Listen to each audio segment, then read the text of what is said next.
छोटे से गांव में एक गरीब परिवार रहता था। उस परिवार में रामू और उसकी बीवी सीता उसके बेटे चिंटू के साथ रहते थे। उसी गांव में एक तोता भी रहता था। उसका नाम था रघु। वो किस्मत का धनी था। जहां भी जाता वहां किसी भी चीज की कमी नहीं पड़ती थी। एक दिन रघु उड़ते उड़ते उस गरीब परिवार के घर गया।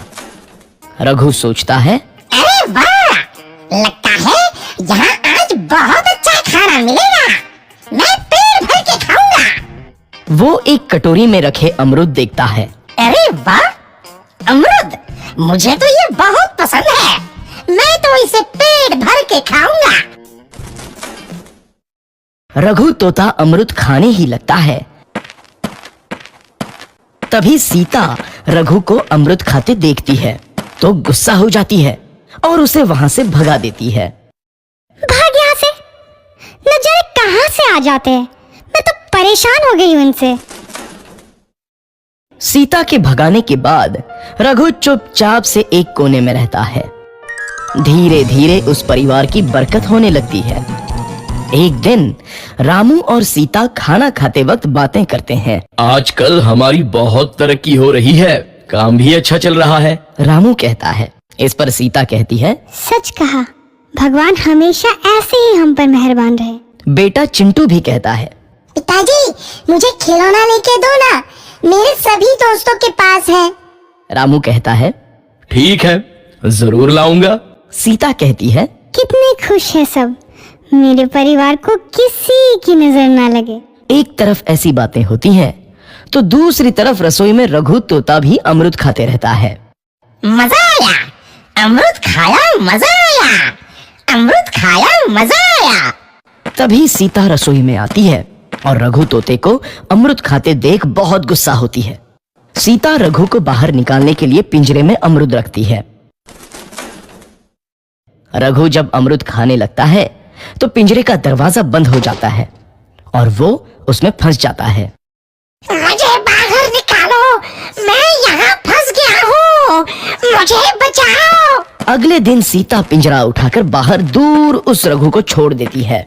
रघु के जाते ही उनके घर आई बरकत धीरे धीरे कम हो जाती है। उन्हें बहुत घाटा होता है। सीता कहती है, ये क्या हो रहा है? अचानक इतना कैसे बदल गया? अभी तक तो सब कुछ अच्छा चल रहा था। रामू कहता है, लगता है भगवान हम पर रूठ गए हैं। चिंटू भी कहता है, लगता है अब मुझे खिलौने भी नहीं मिलेंगे। और वो रोने लगता है और बाहर चला जाता है। कुछ दिन बाद रघु तोता फिर से उस घर में आता है।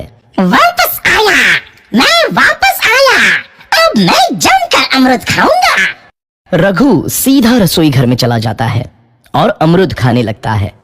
कुछ देर बाद सीता रसोई में आती है और रघु को देख कहती है, एक तो घर में पहले से इतनी दिक्कत चल रही है और ऊपर से ये तोता मुझे और परेशान कर रहा है। सीता रघु को वहां से भगा देती है। रघु उड़कर किसी कोने में छुप जाता है। कुछ दिन बाद धीरे धीरे उस घर की बरकत वापस आने लगती है। काम भी अच्छे से चलने लगता है। एक रात जब रघु तोता अमरूद खाने जाता है तो पिंजरे में फंस जाता है। ये लोग आखिर चाहते क्या हैं? एक तोते को शांति से अमरूद खाने क्यों नहीं देते? मैं कौन सा चोरी कर रहा हूँ? बस अमरूद ही तो खा रहा हूँ।